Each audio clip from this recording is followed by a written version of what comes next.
longsor. Kalau teman-teman media kemarin sempat ada yang ikut melalui. Kemarin beberapa kali dan tadi pagi pun masih ada yang bertanya mengenai jumlah helikopter. Di mana 50 helikopter itu gitu ya. Jadi ini datanya. Jadi ada 53 helikopter gabungan TNI, Polri, Basarnas, BNPB, kemudian ada swasta, Pertamina, dan lain sebagainya. Ini semuanya sejak awal ada di 3 provinsi tersebut. Kemana mereka? Mereka menerbangkan logistik ke daerah yang tidak terjangkau melalui darat, yang jalannya putus, yang belum tersambung, ke desa-desa. Kemana? Ke kepala desa, ke posko peninjauan, dan lain sebagainya. Kira-kira seperti itu. Kemudian kalau saya boleh cerita sedikit, jadi sejak minggu pertama bencana, Bapak Presiden langsung mengirimkan helikopter pribadi beliau ke Aceh untuk digunakan oleh Gubernur Aceh beserta timnya, beserta keluarganya. Silahkan digunakan kemanapun untuk berkeliling Aceh. Itu sejak minggu pertama, ya. Ini ada beberapa fotonya. Itu yang pertama, oke. Kemudian yang kedua, ada beberapa pihak, sedikit pihak yang masih membandingkan bencana sekarang dengan bencana-bencana sebelumnya. Jadi saya mau sampaikan begini. Setiap bencana punya tantangan sendiri, butuh penanganan sendiri. Dan yang pasti, setiap pemerintah di kala itu pasti ingin yang terbaik dan yang tercepat untuk memulihkan, ya. Dan sekarang ini kita sudah masuk dalam 1 bulan pasca bencana, 1 bulan pertama, dan alhamdulillah pemerintah, kita semua di sini, termasuk Anda rekan-rekan pers dan semua yang ada di sana, dalam 1 bulan ini kita ada hasil konkret. Apa itu? 1, bencana ada di 3 provinsi, terdampak 52 kabupaten, 78 jalan nasional putus, ya. Per 1 bulan dari 78 tinggal 6 yang masih proses penyambungan. 4 titik di Aceh dan ada di Sumbar dan di Sumut. Itu yang pertama. Kemudian yang kedua, jembatan lintas kabupaten. Banyak sekali jembatan yang menghubungkan antar kabupaten yang putus. Per sekarang 1 bulan seperti yang Mbak Kasat tadi sampaikan, 12 jembatan yang sungainya lebar-lebar 50 meter ke atas, bahkan di Biren itu sampai 180 meter, itu tersambung. Pasang jembatan ini biasanya 1 bulan lebih. Oleh petugas dibantu warga, bisa ada yang 1 minggu, ada yang 10 hari. Itu dari baja. Bajanya beratnya 30 sampai 50 ton, ya. Kenapa jembatan yang utama di kita fokus selain yang lainnya? Karena agar bisa jalur logistik masuk, tembus antar kabupaten, antar provinsi. Yang belum tembus kita pakai bantuan udara, gitu ya. Ini ada beberapa videonya. Ini jembatan ke-13, sudah 90% hampir jadi di Batang Toru. Ini juga lebar juga. Jadi semuanya bekerja pagi, siang, malam, bagaimana secepat mungkin itu bisa pulih. Itu yang kedua. Kemudian yang ketiga, mengenai jumlah hunian. Dalam 1 bulan ini, seminggu ke depan, ada 600 rumah hunian yang akan jadi. Minggu depan insya Allah jadi. Kemudian dari BNPB ada 450 hunian. Bapak Presiden menginstruksikan ke Kepala Danantara untuk bangun secepat-cepatnya rumah hunian 15.000 rumah. Ini salah satu yang sudah dikerjakan. Anda bisa lihat sendiri progresnya bagaimana. Kemudian selanjutnya lagi Menteri Perumahan minggu lalu sudah mulai bangun 2.500 rumah hunian tetap di Sumatera Utara. Lahannya dari siapa? Lahan BUMN, dari PTPN. Oke.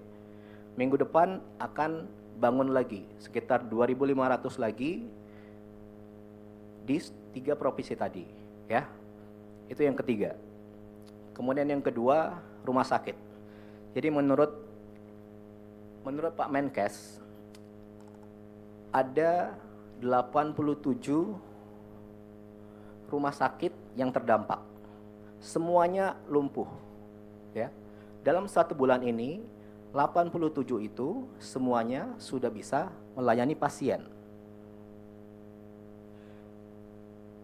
Ada yang belum sempurna, tapi yang pasti dari 87 itu semuanya sudah bisa pasien datang, diobati, ya, seperti itu. Kemudian ada 867 puskesmas yang lumpuh. Sekarang 1 bulan tinggal 8 yang belum beroperasi. Itu gimana caranya bisa selesai? Ya semuanya bahu-membahu kerjasama. Oke? Itu yang masalah kesehatan.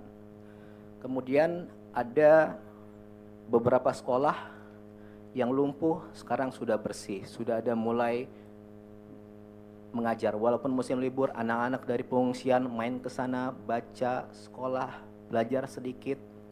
Kemudian pasar-pasar beberapa sudah mulai beroperasi, perekonomian perlahan-lahan mulai jalan. Ini dalam 1 bulan. Kenapa bisa cepat? Bapak Presiden dari awal menginstruksikan kepada semuanya agar secepat mungkin lakukan dengan segera untuk pemulihan. Ya ini hasilnya. Kenapa bisa? Karena di lapangan para petugas dan warga nyatanya itu sama-sama saling bantu, saling kerjasama, gotong royong semua. Petugas, warga, relawan, jadi satu semua. Di lapangan seperti itu. Makanya 1 bulan ini kita bisa seperti ini. Gitu ya. Oke, kemudian yang terakhir. Yang ketiga, apakah semua tadi sudah sempurna? Apakah semua warga sudah didatangi petugas satu persatu? Tentu belum 100%, ya. Tapi alhamdulillah sejak kemarin banyak relawan yang datang ke daerah terdampak, benar-benar tulus, ikhlas untuk membantu. Ketika di lapangan, mereka temukan, mereka ke titik yang belum ada bantuan atau belum ada petugas, mereka laporkan, mereka sampaikan, mereka informasikan kepada TNI, Polri, BNPB, petugas di lapangan semuanya. Sehingga yang belum bisa dilengkapi, yang belum ada bantuan bisa segera didorong pakai helikopter dan lain sebagainya, ya. Makanya mari kita di sini semua sama-sama, kuncinya saling melengkapi. Oke?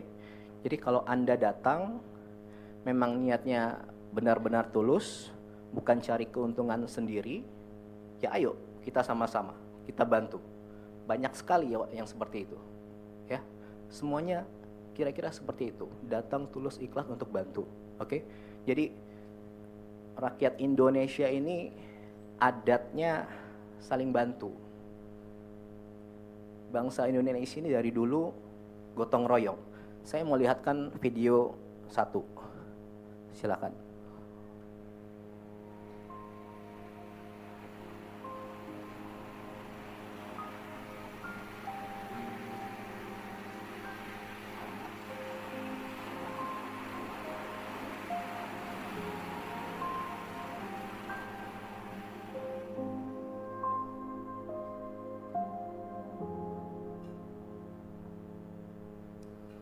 Oke, jadi saya mau sampaikan begini. Ini mohon maaf, itu mereka warga kecil, sedang terkena musibah di desa yang ujung, gitu ya. Tapi Anda lihat sendiri tadi, mereka datang mengambil bantuan dari helikopter, mereka datang ke petugas bawa durian. Mungkin makanan satu-satunya mereka ya durian itu gitu. Tapi mereka datang jauh lari, temannya manggil, tunggu, terus ngasih ke petugas gitu. Kenapa bisa kayak gitu? Karena ada kebersamaan di situ, ya, saling melengkapi di situ. Jadi karena mereka tahu semuanya ini sedang sama-sama berusaha, ya. Oke. Jadi terakhir sekali lagi saya mau sampaikan, ayo kita semua sama-sama saling bantu, saling melengkapi. Kuncinya saling melengkapi. Terima kasih kepada seluruh petugas, relawan, warga. Itu saja. Terima kasih. Wassalamualaikum warahmatullahi wabarakatuh. Waalaikumsalam. Baik, terima kasih Pak Seskap. Saya rasa demikian konferensi pers pada